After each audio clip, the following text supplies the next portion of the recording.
माझ्या समोरची कमान दिसते तुम्हाला ती आहे सखेल कान्होजी आंग्रे यांच्या अलिबाग नगरीमध्ये आपलं सगळ्यांचं स्वागत. आणि हा जो स्ट्रेट रोड जातो तो जातो टुवर्ड्स अलिबाग, आणि हा जो रोड जातो कार्लेखिंडीमधून आपल्याला मापगावच्या दिशेने, म्हणजे आपल्याला जिकडे कणकेश्वरला जायचं तिकडे जाण्यासाठी. मी तुम्हाला रोडची कंडिशन कशी आहे ती सांगतो. इथपर्यंत म्हणजे तुम्ही कार्लेखिंडीपर्यंत येता तोपर्यंत रोडची कंडिशन मुंबई गोवा हायवे बऱ्यापैकी खूप चांगला झालेला आहे.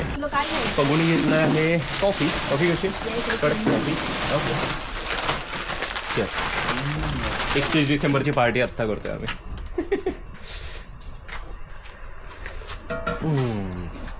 मस्त कॉफी घेऊन आली का. थँक्यू.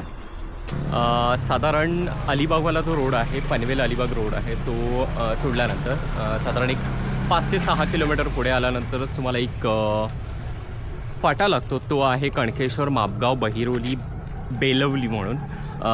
माझ्या राईट हँड साईडला जो रोड जाताना दिसतो तुम्हाला तो आहे टुवर्ड्स मापगावला जायचं आहे आपल्याला. आणि मापगाववरून वरती आपल्याला 750 पायऱ्या जायच्या आहेत. ते मी पूर्ण तुम्हाला इन्फॉर्मेशन देईन. कणकेश्वर मंदिरला जाण्यासाठी 3 रस्ते आहेत. त्याच्यापैकी मापगाववरून जो जाणारा रस्ता आहे तो मेन आहे, जिथून तुम्हाला पायऱ्या आणि प्रॉपर असं जाण्यासाठी मार्ग आहे. सो जाऊया पुढे आपण. आत्ता वाजले आहेत 15 मिनटाचाच अंतर झालेलं आहे फक्त चहा आणि कॉफी घेऊन. पुढे जाऊया आणि मी तुम्हाला दाखवतो पुढे पुढे कसं आहे. रोड थोडाफार खराब आहे जेव्हा तुम्ही आतमध्ये येता तेव्हा. गुड मॉर्निंग, शुभ सकाळ मित्रांनो, कसे आहात सगळे. मी आपला मनीष आपल्या मराठमोळ्या व्लॉगमध्ये आपलं सगळ्यांचं पुन्हा एकदा स्वागत करतो. या वर्षातला पहिला व्लॉग आपण चालू करूया. आणि अलिबाग म्हटलं की पहिल्यांदा लक्षात येतं ते म्हणजे अथांग असा समुद्रकिनारा, नारीपोपळीच्या बागा आणि 1-2 किल्ले म्हणजे मुरुड, जंजिरा. आणि तुम्ही जर कोर्लाई साईडला गेलात म्हणजे टुवर्ड्स काशी साईडला गेलात तर तुम्हाला कोर्लाई फोर्ट एवढंच लक्षात येतं. पण अलिबागमध्ये खूप सुंदर असं आकर्षक असं महादेवाचं मंदिर आहे, शिवकालीन मंदिर आहे. ते पाहण्यासाठी तुम्हाला नक्की जरूर यावं लागेल अलिबागमध्ये. एका आख्यायिकेनुसार कनकासूर नावाच्या राक्षसाने येथे महादेवाचे उग्र तप केले आणि वर म्हणून त्यांच्याशीच द्वंद्व करण्याची संधी मागितली. हे द्वंद्व अनिर्णित राहिले. प्रसन्न झालेल्या शंकराने कनकासूर दैत्याला उद्धार करणारा वर मागण्यास सांगितले. त्याप्रमाणे या राक्षसाने डोंगरावर शंकर आणि कनकासूर या दोघांचे वास्तव्य असावे असा वर मागितला. शंकराने राक्षसाला पालथे पाडण्यास सांगितले व त्याच्या पाठीवर यज्ञ केला. त्या यज्ञात कनकासूर भस्मसात होऊन त्यास मुक्ती मिळाली व हे स्थान कणकेश्वर म्हणून प्रसिद्ध झाले, अशी ही कहाणी आहे. अलिबाग सिटीपासून साधारण 15 किलोमीटर. आणि जर तुम्ही मुंबईवरून जर मांडवा जेट्टीने येत असाल तर तुम्हाला साधारण एक 12 किलोमीटरच्या आसपास तुम्हाला हे मंदिर आहे. शिवकालीन मंदिर आहे आणि खूप सुंदर असं मंदिर आहे, ज्याचं दर्शन मी तुम्हाला आज महादेवाचं मी आज तुम्हाला करवतो.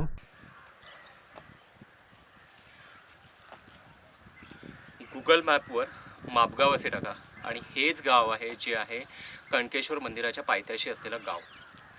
इथून साधारण 750 पायऱ्या तुम्हाला चढाव्या लागतात आणि दर्शनास येतं ते म्हणजे शिवकालीन प्राचीन मंदिर, महादेवाचं मंदिर. खूप सुंदर असं मंदिर तुम्हाला दर्शनी पडतं. साधारण 750 पायऱ्या आहेत, परंतु पायऱ्या खूप रुंद आहेत आणि चढण्यासाठी अजिबातही डिफिकल्ट नाही आहे. खूप सगळ्यात जास्त इझी ट्रेक असेल तुमच्यासाठी. सो त्याच्यामुळे अजिबात दम लागत नाही. आणि साधारण 1-1.5 तासामध्ये जर तुम्ही कंटिन्युअस ट्रेक केला तर तुम्ही 1.5 तासाच्या आसपास तुम्ही वरती मंदिरापर्यंत जाता.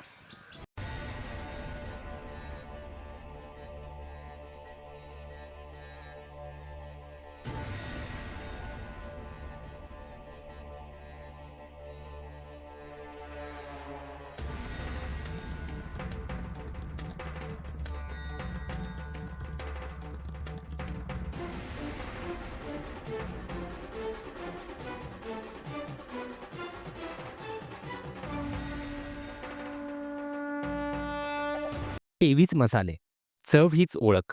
स्वयंपाकाला जादूची चव देणारे टेवीज मसाले. प्रत्येक पदार्थाला अस्सल पारंपरिक आणि झणझणीत स्वाद देणारे मसाले. टेवीज मसाले तुम्हाला देतात घरगुती आणि पारंपरिक चव अगदी परवडणाऱ्या किमतीत. टेवीज स्पेशल VIP आगरी मसाला तुमच्या जेवणाला येते रुचकर चव. नक्की ट्राय करा तुमच्या जेवणामध्ये. एवीज मसाले ऑनलाईन आणि होम डिलिव्हरीसह उपलब्ध. तर आजच ऑर्डर करा आणि घर बसल्या स्वादिष्ट मसाला मिळवा. रघुजी आंग्र्यांचे दिवाण गोविंद शेठ रेवदास दलाल यांनी कणकेश्वर मंदिराची पुष्करणी आणि पायऱ्यांचे काम स्वखर्चाने इसवी सन 1774च्या सुमारास केल्याची नोंद आढळते. तर इथे चालताना एक फायदा होतो की स्टेप्सच्या मध्ये जर आजूबाजूला पाहिलं तुम्ही तर खूप सारी झाडं आहेत, त्याच्यामुळे सूर्यप्रकाश कमी येतो आणि त्याचा फायदा असा होतो की तुम्हाला दमाला खूप कमी होतं. मी दमलो आहे कारण त्याचं कारण एक आहे, आम्ही एक चूक केली ती म्हणजे पाणी नाही आणलं. आम्हाला वाटलं रस्त्याच्या मध्ये आम्हाला पाणी भेटेल पण ते पाणी भेटलं नाही. त्याचं कारण एक आहे, जर तुम्हाला सांगून ठेवतो, जर तुम्ही येत असाल, जर वीकमध्ये येत असाल, साधारण आत्ता मी जेव्हा आलो तेव्हा बुधवार आहे, वीकमध्ये आलात तर तुम्हाला इथे पाण्याची सोय होत नाही कारण जी छोटी छोटी दुकानं आहेत स्टेप्सच्या मध्ये जाताना ती बंद असतात. जर तुम्ही विकेंडला आलात तर डेफिनेटली तुम्हाला पाण्याची सोय होईल मध्ये मध्ये. पण वीकमध्ये येत असाल म्हणजे मिड वीकमध्ये येत असाल तर डेफिनेटली स्वतःचं पाणी कॅरी करा, थोडंसं खायला कॅरी करा. जास्त मोठा ट्रेक नाही आहे पण थोडंफार दमाला होतं डेफिनेटली. आपण जाऊया, माझ्या समोर आहे पाणपोई, तिथं थोडं फ्रेश होऊया कारण बिलकुल पण पाणी नव्हतं. आता मला पाणी प्यावंसं वाटते, ते कसंही असू द्या पण ते मला प्यावंसं वाटते. आता फोर्थ सेमिस्टरला कमी होते. मस्त थंड पाणी आहे. हे पाणी नाही पिऊ शकत आपण कारण इथलं जे लोकल पाणी आहे त्याच्यामुळे मी अवॉइड केलं पाणी. पुढे जाऊन बघूया. मला असं डेफिनेटली वाटते थोडंसं अंतर आहे आणि आपल्याला तिथे जाऊन शॉप्स भेटेल. सो मी रिस्क घेत नाही कारण मला लगेच सर्दी होते, सो मी रिस्क घेत नाही आहे. साधारण मंदिराच्या 5 मिनटं आधी आपल्याला लागतं ते म्हणजे श्री पालेश्वर मंदिर. आणि या मंदिराचं वैशिष्ट्य हे आहे की या इथे पानं वाहिली जातात फुलांच्या ऐवजी.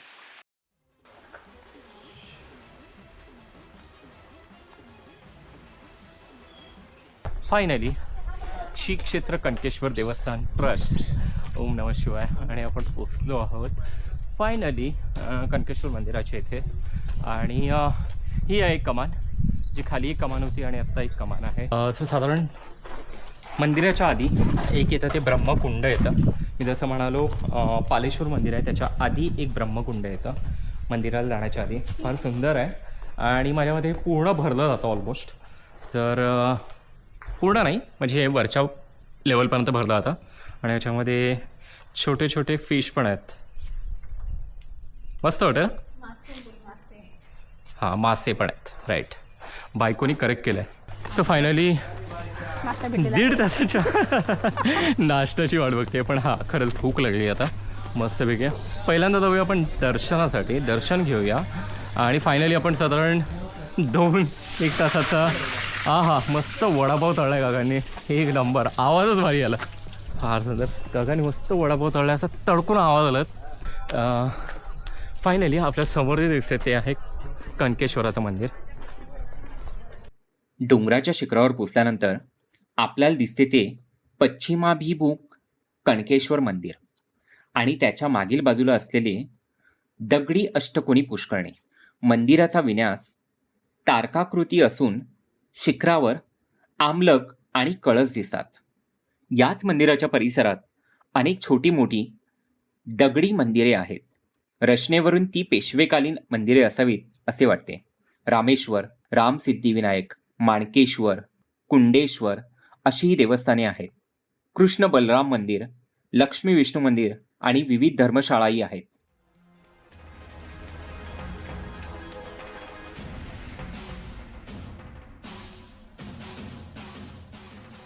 धुळे जिल्ह्यातील लिंपणगाव मंदिराप्रमाणे येथेही 28 कोन असलेले बांधकाम दिसते. यापैकी 22 कोन हे बाहेरील बाजूस असून 6 कोन आत लुप्त झालेले दिसतात.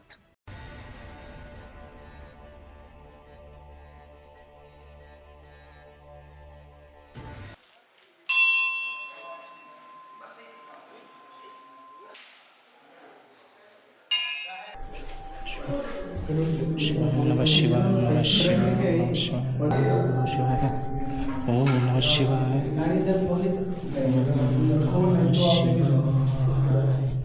ओम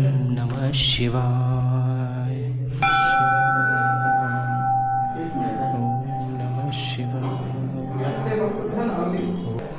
ओम नमः शिवाय.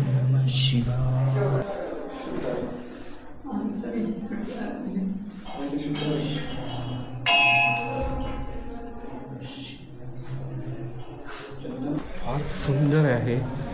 आणि सगळ्यात भारी काय होतं माहिती का, जो आवाज घुमतोय ना मंदिराच्या आतमध्ये, जबरदस्त घुमतोय.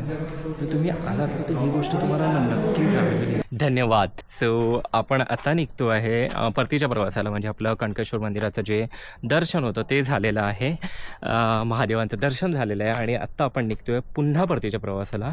सो हा व्लॉग आपण इथेच एंड करूया. तुम्हाला कसा वाटला हे मला नक्की कळवा कमेंट सेक्शनमधून. आणि जर तुम्हाला मराठीमध्ये माझे व्लॉग्स आवडत असतील तर नक्की मला फीडबॅकसुद्धा द्या की काय चुकत असेल तर. तुम्ही जर अलिबागमध्ये आलात तर बीच आणि बाकी फोर्ट वगैरे सोडून तुम्ही हे वालं मंदिर जे कणकेश्वरचं मंदिर आहे ते सुद्धा पाहायला येऊ शकता.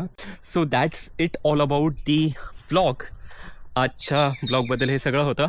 कसा वाटला नक्की कळवा आणि थँक्यू सो मच पुन्हा एकदा.